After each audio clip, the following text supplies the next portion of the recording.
Linux में हम next topic की बात करेंगे, लाइनक्स कर्नेल।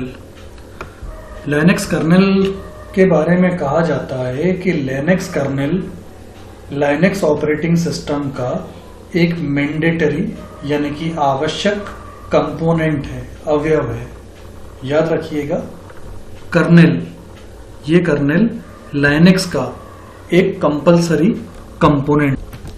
कंप्यूटर सिस्टम से जुड़े हुए जितने भी रिसोर्सेस होते हैं, रिसोर्सेस मतलब वो सारे पार्ट्स जो कंप्यूटर से जुड़े हैं, कीबोर्ड से लेके, माउस से लेके, scanner, digital camera, monitor, printer, ये सारी चीजें, जितने भी पार्ट्स कंप्यूटर से जुड़े होते हैं उन्हें कंप्यूटर सिस्टम के हार्डवेयर रिसोर्सेस कहा जाता है।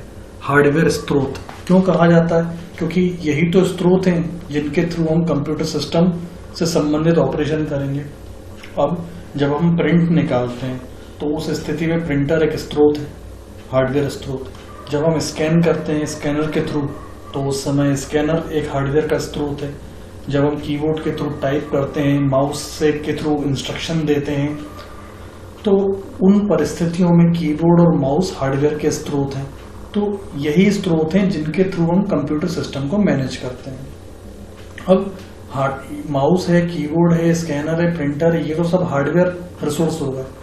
अब इन हार्डवेयर को निर्देश कैसे जाए? मतलब जैसे प्रिंटर तो हमने अटैच कर दिया तो वो फिजिकली भौतिक रूप से तो अटैच है, समझ में आता है। लेकिन जब हम फाइल का प्रिंट निकालना चाहते हैं तो केवल प्रिंटर को चालू करने से कुछ थोड़ा ही होगा, हमें प्रिंट कमांड देनी होगी। अब प्रिंट कमांड जब हम देंगे तो कमांड तो हम सॉफ्टवेयर पे देंगे ना, हार्डवेयर को थोड़ी देंगे। भाई हार्डवेयर के रूप में प्रिंटर अटैच कर दिया, ठीक है, प्रिंटर को ऑन कर दिया, ये भी ठीक है। ये भौतिक प्रक्रियाएं हैं, फिजिकल जो एक्टिविटीज हैं जो हमने कर दी। लेकिन ये काफी थोड़ी है प्रिंट निकालने के लिए। प्रिंट निकालने के लिए आपको फाइल मेन्यू में जाके प्रिंट करना होगा या राइट क्लिक करके प्रिंट कमांड देनी होगी। कुल मिला के आपको सॉफ्टवेयर को इंस्ट्रक्शन तो देना ही पड़ेगा ना, निर्देश तो देना ही पड़ेगा। जब ये निर्देश देंगे सॉफ्टवेयर पे तभी तो प्रिंट निकलेगा। तो जब हम निर्देश देते हैं, अगर हम वो निर्देश लिनक्स के माध्यम से दे रहे हैं, मतलब कम शब्दों में यूं समझिए कि अगर हमारे कंप्यूटर सिस्टम में लिनक्स डला हुआ है और अगर हमने प्रिंट कमांड दी तो वो प्रिंट कमांड का निर्देश सबसे पहले रिसीव करेगा ये कर्नेल। तो कर्नेल ही सारे हार्डवेयर रिसोर्सेज को मैनेज करने का काम करता है। अगर कीबोर्ड से कोई डेटा सप्लाई किया जाएगा तो वो कर्नेल ही पहले रिसीव करेगा। अगर माउस से कोई इंस्ट्रक्शन दिया जाएगा तो पहले वो ही रिसीव करेगा। यूं समझ लीजिए कि हार्डवेयर रिसोर्सेज को लिनक्स में मैनेज करने के लिए जो कोर यानी मूल भाग, कोर मतलब मूल, बेसिक, जो बेसिक पार्ट भूमिका निभाता है वो कर्नेल ही कहलाता है। यही चीज यहां बताई हुई है, विच मैनेजेस द हार्डवेयर रिसोर्सेज, यानी जो हार्डवेयर के रिसोर्सेज को मैनेज करता है, and a set of software packages that make up the rest of the operating system, और जो सॉफ्टवेयर प्रोग्राम्स के सेट को भी संचालित करने की हमें अनुमति देता है, जो हार्डवेयर और सॉफ्टवेयर के बीच में हमें इंटरेक्शन करने की, उनके बीच में सूचनाओं का आदान प्रदान करने की अनुमति देता है, वो ही कर्नेल का ही काम है। The base component of the OS, यानी ऑपरेटिंग सिस्टम का ये मूल अवयव है। एंड विदाउट इट, इसका मतलब उसके बिना, द ओएस यानी कि ऑपरेटिंग सिस्टम डजंट वर्क। यूं समझ लीजिए कि इसके बिना लिनक्स ऑपरेटिंग सिस्टम काम नहीं कर सकता। इसलिए मैंने शुरुआत में ही इसको मूल अवयव बोला था, कोर कंपोनेंट बोला था। तो फाइनली यूं समझ लीजिए कि जिस तरह लाइनक्स एक ऑपरेटिंग सिस्टम है, ठीक है, ये सारी बातें हम पहले भी समझ चुके हैं, मल्टी यूजर है वो भी ठीक है, एवरीथिंग इज ओके, सब चीजें हम समझ चुके हैं। लेकिन लिनक्स के अंदर जो मैकेनिज्म इन सारे कार्यों को अंजाम देता है वो मैकेनिज्म कर्नेल के नाम से जाना जाता है। जो भी इंस्ट्रक्शन यूजर देंगे, जो भी हार्डवेयर के थ्रू इंस्ट्रक्शन प्रदान किए जाएंगे, वो सबसे पहले कर्नेल ही मैनेज करेगा। इन सारी एक्टिविटीज के लिए कर्नेल ही रिस्पॉन्सिबल है, मेमोरी मैनेजमेंट के लिए, प्रोसेस मैनेजमेंट के लिए, फाइल मैनेजमेंट के लिए, एवरीथिंग फॉर जो भी what ever operations will be going using Linux, all those operations will be performed under the control of kernel. जो भी सारे ऑपरेशंस लाइनक्स के माध्यम से संचालित होंगे वो सभी कर्नेल, उन सबको करने के लिए कर्नेल ही रिस्पॉन्सिबल होता है। नेक्स्ट टॉपिक हमें समझना है functions of log n and profile files in Linux.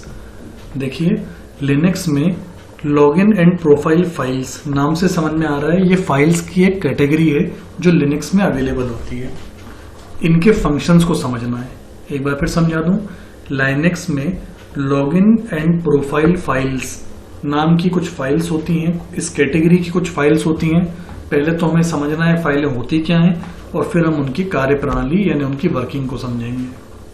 तो बहुत सिंपल शब्दों में मैं आपको ऐसा समझा देता हूं कि उदाहरण के लिए मान लो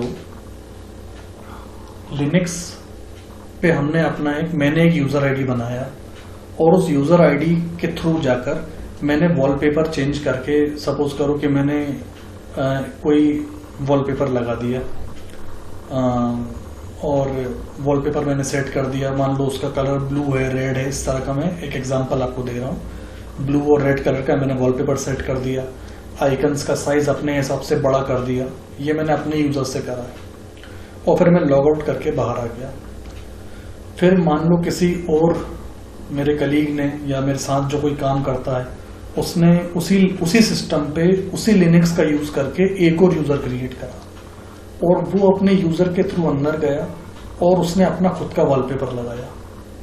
अब होगा ये कि जब कभी मैं लॉगिन करूंगा तो मुझे मेरा वॉलपेपर और मेरी सेटिंग्स दिखाई देंगी और जब कभी वो दूसरा जो मेरा कलीग है वो अपने यूजर पासवर्ड से लॉगिन करेगा तो उसको उसका वॉलपेपर और उसकी सेटिंग्स दिखाई देंगी।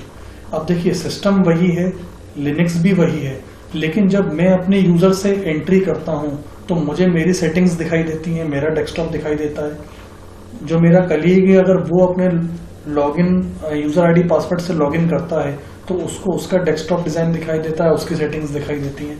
तो ये होती हैं अलग अलग प्रोफाइल्स, मतलब मेरे साथ मेरी प्रोफाइल और मेरे कलीग के साथ लिनक्स की अलग प्रोफाइल। तो ऐसा तभी हो सकता है जब लिनक्स में हर एक यूजर के लिए अलग अलग प्रोफाइल सेट करके रखी हो, मतलब मेरे लिए मेरी प्रोफाइल अलग, दूसरे व्यक्ति के लिए दूसरी प्रोफाइल अलग। तो ये प्रोफाइल्स अलग अलग रखना ये काम होता है प्रोफाइल फाइल्स का। अब किसके लिए क्या प्रोफाइल है, किसके लिए कौन सी प्रोफाइल है, ये कैसे पहचानेगा? तो वो ये पहचानता है लॉगिन से। जैसे मेरे को वो चेहरे से तो पहचानता नहीं है कि मैं आया हूं तो मेरा डेस्कटॉप लगा दे, या मेरा कलीग जाए तो उसका चेहरा देख के उसका डेस्कटॉप लगा दे, नहीं। वो कैसे पहचानेगा? आईडी पासवर्ड से। अगर मैं अपना आईडी पासवर्ड डालूंगा तो मेरी डेस्कटॉप की सेटिंग्स दिखाई देंगी, मेरा कलीग अगर उसका आईडी पासवर्ड डालेगा तो उसकी डेस्कटॉप सेटिंग्स उसको दिखाई देंगी। तो ये लॉगिन के थ्रू वेरीफाई होता है और ये काम करती हैं लॉगिन फाइल्स। कुल मिला के लॉगिन फाइल्स का काम केवल यही नहीं है, लॉगिन फाइल्स का काम ऑथेंटिकेशन करना भी है। ऑथेंटिकेशन मतलब चेक करना कि वाकई में यूजर सही है या गलत। अब जैसे सपोज करो मैंने गलत पासवर्ड डाल दिया तो स्वाभाविक है मुझे लिनक्स अंदर जाने नहीं देगा, या मेरी जगह कोई और आया और मेरा यूजर आईडी डालने लगे और गलत डालेगा तो लिनक्स उसको अंदर थोड़ी जाने देगा। तो कुल मिला के लॉगिन फाइल्स का ये भी एक काम है कि लॉगिन वेरीफाई करे। लॉगिन वेरीफाई करना मतलब ये देखना कि वाकई में वैलिड यूजर ही एंटर कर रहा है, दूसरा कोई गलत ऑथेंटिकेशन वाला व्यक्ति एंट्री ना करने पाए। तो ओवरऑल कहने का मतलब ये है कि लॉगिन फाइल्स का काम होता है वैलिडिटी चेक करना कि किस यूजर को लॉगिन करने देना है, किसको लॉगिन नहीं करने देना है। अब अगर यूजर ने लॉगिन कर लिया सक्सेसफुली तो लॉगिन फाइल्स प्रोफाइल को एक्टिवेट कर देती हैं। प्रोफाइल फाइल्स को एक्टिवेट करने का मतलब जो यूजर लॉगिन हुआ है उसके अकॉर्डिंग जो प्रोफाइल उसने बनाई हुई थी ये सुनिश्चित हो कि यही प्रोफाइल उसको दिखनी चाहिए, और यूजर की क्या सेटिंग्स कर रखी हुई हैं, यूजर ने कौन से कलर कॉम्बिनेशन दे रखे हैं, यूजर ने कौन सा डेस्कटॉप कलर चेंज कर रखा है, कौन सा वॉलपेपर लगा रखा है, ये सारा स्टोरेज होता है इन प्रोफाइल फाइल्स के अंदर, प्रोफाइल फाइल्स में। तो दोनों में अंतर आप क्लियरली समझ लीजिए। यूजर को एंट्री देने का काम, एंट्री के समय चेक करने का काम, ये लॉगिन फाइल्स का काम है। और लॉगिन कर अगर सक्सेसफुली हो जाता है, यूजर अंदर आ जाता है, तो उस यूजर के हिसाब से उसकी प्रोफाइल को एक्टिव करने का काम प्रोफाइल फाइल्स का होता है। तो ये है फंक्शन, बेसिक फंक्शन लॉगिन और प्रोफाइल फाइल्स का। ये बहुत ज़्यादा मायने इसलिए भी रखता है क्योंकि लाइनक्स एक मल्टी यूज़र ऑपरेटिंग सिस्टम है, तो हर यूज़र की अपने काम के हिसाब से अलग अलग सेटिंग्स होती हैं।